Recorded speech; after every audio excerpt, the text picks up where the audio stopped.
Caros amigos da Iniciativa Condor, no episódio de hoje da nossa série de vídeos sobre o Império Espanhol, falaremos sobre a descoberta das Américas pelo navegador genovês Cristóvão Colombo, um feito que mudaria a história da Espanha e do mundo. Castela encontrava-se imersa na guerra contra o Reino de Granada. Sendo uma guerra que se iniciou por volta de 1482 com o ataque do emir Mulai Hassen, os castelhanos travavam uma guerra difícil e lenta contra o reino nasrida, quando um excêntrico genovês chegou ao reino ibérico vendendo seus sonhos. Sendo um homem de grande orgulho próprio e eloquência, Cristóvão Colombo tinha em mãos os projetos do renomado matemático Toscanelli, que defendia, tal como Colombo, que seria possível chegar às Índias navegando pelo oeste, no que se chamava de Mar-Oceano. Novas rotas para as Índias se faziam necessárias, uma vez que os turcos tomaram a cidade de Constantinopla e praticamente acabaram com a Rota da Seda, e os portugueses estavam tentando chegar às Índias navegando pela costa africana, contornando o Cabo da Boa Esperança em uma estratégia chamada de Périplo Africano. Assim, o diferencial de Castela seria poupar distâncias navegando pelo oeste. Essa era uma ideia inusitada para a época.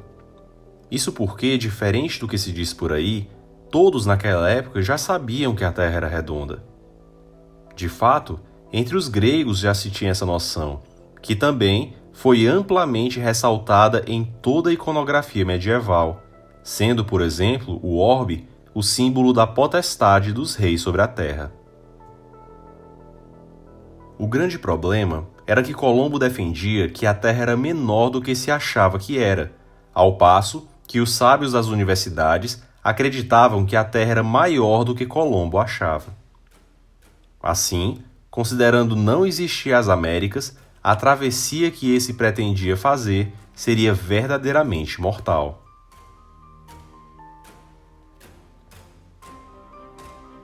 Colombo passou 8 anos na corte de Castela, enquanto a guerra se desenrolava, recebendo o apoio de nobres e clérigos que prometiam convencer a rainha a apoiar sua causa. Em suas audiências com a rainha, Colombo expunha seus planos ambiciosos: chegar às Índias e descobrir terras regadas a ouro e especiarias, que tornariam Castela o mais rico e poderoso reino de toda a Europa. Sendo um homem astuto, entretanto, logo observou que o que mais atraía a atenção da rainha em suas promessas não era o ouro, mas a glória e a disseminação do evangelho por todo o mundo, o que passou a ser o enfoque de suas promessas.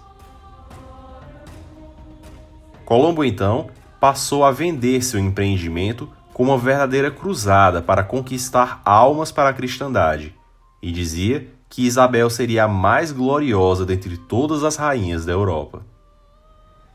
Dizia também que Castela, além de levar o evangelho para a Ásia, conseguiria recursos suficientes para se lançar em uma cruzada para conquistar Jerusalém e até mesmo Meca das mãos dos infiéis.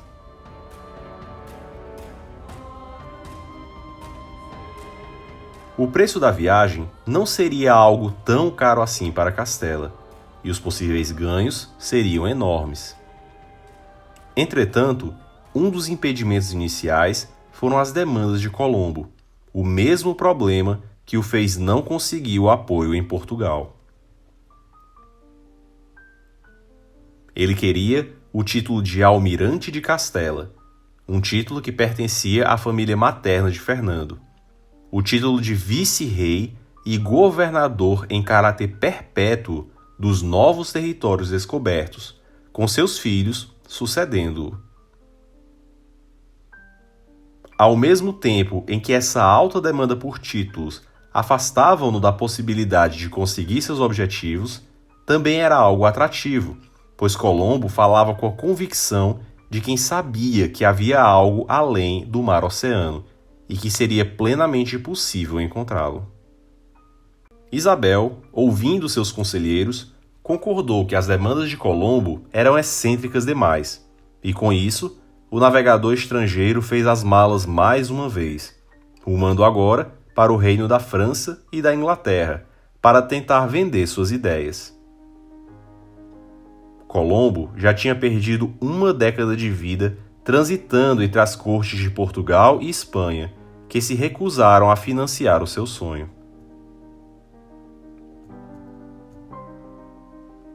O italiano tinha partido há menos de uma hora na estrada quando Isabel repentinamente, ainda no acampamento Santa Fé, tomou a decisão de financiar o navegador e enviou um mensageiro para avisá-lo. Ninguém sabe ao certo por que Isabel mudou repentinamente de ideia, mas ela logo tratou de fazer com que o converso Sant'Angelo, por meio de parte dos recursos da bula de cruzada conseguida para a Guerra de Granada, financiasse a aquisição dos novos navios e dos recursos necessários para essa grande empreitada castelhana. Assim, no dia 3 de agosto de 1492, Colombo parte do porto de Palos para as Ilhas Canárias e, em 6 de setembro de 1492, Colombo e sua frota, composta pelos navios Santa Maria, Nina e Pinta, velejam adentro no Mar Oceano.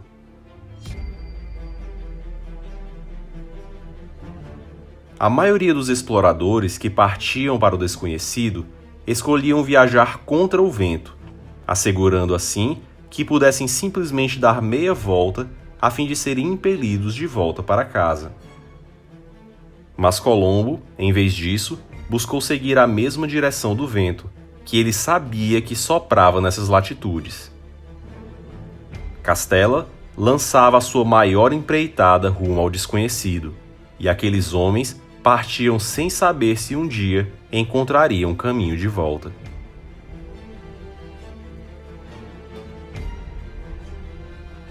A tripulação velejou por mais de um mês no desconhecido, sem saber se voltariam vivos e enfrentando tempestades. Com isso, começaram a surgir focos de rebeliões nos navios. Entretanto, Colombo mentia para a tripulação, dizendo que eles não estavam perdidos e que, na verdade, percorreram uma distância menor do que realmente tinham percorrido. Colombo dizia que tinham percorrido apenas 46 léguas, quando, na verdade, já tinham passado de 62. Desse modo, ele conseguia acalmar os marinheiros, que nunca tinham passado tanto tempo confinados em um navio sem saber se voltariam. Além disso, prometia a estes terras regadas a ouro, muitos cargos e o nome inscrito na história. Em 12 de outubro, o mastro do navio Pinta avista terra firme, e Colombo desembarca nas Bahamas com sua tripulação, logo reclamando o território para a coroa castelhana, sendo ele o governante em nome da rainha. Além de salvar sua própria vida, Colombo agora era oficialmente um nobre. As novas terras conquistadas eram exuberantes em beleza, e a descrição de Colombo apontava para um local paradisíaco. Aves das mais belas cores, florestas densas e nativos gentis que andavam inocentemente nus, assim como nos primórdios da criação. Colombo dizia em seus relatos ter chegado ao paraíso. Paraíso esse que agora ele governaria.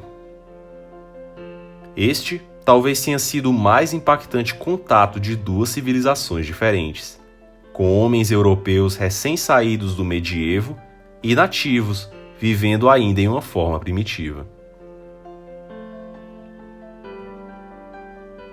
Logo em seguida, Colombo veleja pela costa de Cuba, que ele acreditava ser o continente asiático, e funda, na ilha de Hispaniola, o acampamento de La Navidade, onde ficaram 39 de seus homens juntos os indígenas, com o objetivo de construir um forte para proteger as ilhas de potências estrangeiras. Assim, em janeiro de 1493, Colombo regressa a Castela. Uma tempestade no meio do caminho, entretanto, faz com que os seus navios se separem, com Pinta, comandada por Pinzon, chegando à Espanha, e com Colombo desembarcando em Portugal. Colombo desembarcou em Portugal também como uma forma de mostrar ao rei João o que ele havia perdido por não financiá-lo. Mas isso fez com que o rei João tratasse de reclamar junto a Castela a posse das terras por conta do Tratado de Alcaçovas. Colombo desembarca em Castela recebido como um herói. Ele atravessa todo o reino com seus animais exóticos, índios e artefatos de ouro, sendo recebido nas cortes com grandes honrarias. Castela recebera o seu almirante e herói do mar, responsável por chegar à Ásia navegando pelo oeste. Em suas viagens por Castela, Colombo descrevia o que era o paraíso na terra, com os novos súditos da rainha.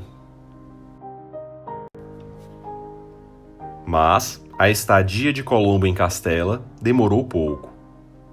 Colombo logo teria de partir em uma segunda viagem, mas dessa vez levando ferreiros, agricultores, vaqueiros, carpinteiros, soldados, contadores, artesãos, médicos, padres, engenheiros e pedreiros para construir uma cidade nos novos territórios.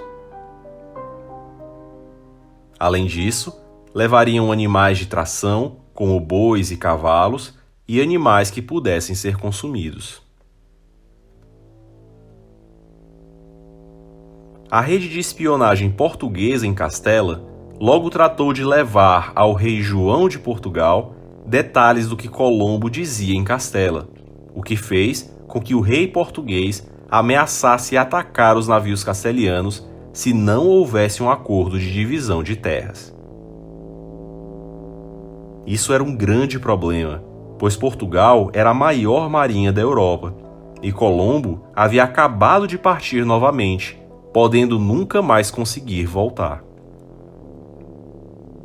Assim, Castela e Portugal, com a anuência do Papa, firmam o Tratado de Tordesilhas, definindo o limite de 370 léguas que, a oeste, seriam propriedade castelhana e a leste, portuguesa. Isabel sabia que as novas ilhas repousavam confortavelmente a oeste, mas nem imaginava a grande parcela do Brasil que passaria para o domínio português. Colombo, chegando novamente nas ilhas, encontra o forte de La Navidade completamente destruído e seus homens mortos pelos indígenas. Isso teve um pesado efeito sobre ele, passando a se dar conta de que os nativos, afinal, não eram assim tão inocentes e amistosos sempre. Mas Colombo trazia consigo pessoal capacitado, o que incluía força militar, e assim ele constrói a cidade de La Isabela, a primeira cidade americana. Possuindo homens de todas as áreas, desde médicos até agricultores, Colombo teria a missão de fundar cidades e conseguir renda para a coroa, em especial achando ouro.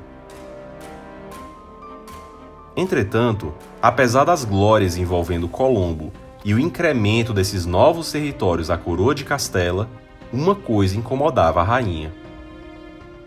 A chegada do novo confessor, o arcebispo Francisco de Cisneros em Granada, havia acelerado as conversões pela força e, como resultado disso, uma perigosa sublevação muçulmana nas Alpujarras começou. Os reis, como resposta, impuseram a pragmática de 11 de fevereiro de 1502, na qual obrigavam ou ao batismo ou ao exílio os mouriscos em territórios castelhanos. O arcebispo Cisneros, tanto como Isabel, ansiava por uma unidade não só política, mas também religiosa na Península Ibérica. Para conseguir os seus objetivos, o cardeal Cisneros tratou de corrigir os abusos e desvios morais dentro das ordens religiosas em Castela. E também se valeu de um importante instituto para unificar religiosamente o reino, a Inquisição Espanhola. Entretanto, a reforma da Igreja Castelhana, capitaneada por Cisneros e Isabel, bem como a Inquisição Espanhola, serão temas a serem tratados apenas no próximo episódio.